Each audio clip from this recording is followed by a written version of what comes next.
नमस्कार बंधुरा श्रीमयस astrological tips चैनेले तुम्हादेर आबार स्वागत जानाच्छि। आजके आमि दुटी क्रिस्टलेर कम्बिनेशन निये बोलबो, स्मोकी कोয়ার্টজ एबं অ্যাপাচি টিয়ার্স।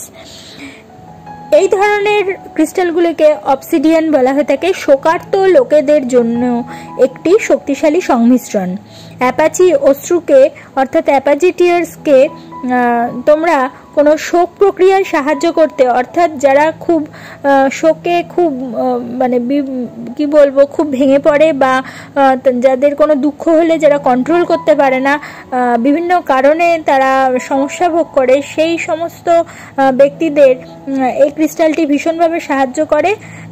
যখন তোমাদের এর সাথে যদি স্মোকি কোয়ার্টজ ক্রিস্টালটা ধারণ করতে পারো বা সাথে রাখতে পারো, সেটা নেতিবাচক শক্তিকে ইতিবাচক শক্তিতে রূপান্তরিত করে। অর্থাৎ স্মোকি কোয়ার্টজ এবং অ্যাপাচি টিয়ার্স এটা আমাদের ইমোশনকে কন্ট্রোল করতে এবং আমাদের নেগেটিভ শক্তিকে পজিটিভ শক্তিতে রূপান্তরিত করতে একসাথে কিন্তু ভীষণভাবে সহযোগিতা করে।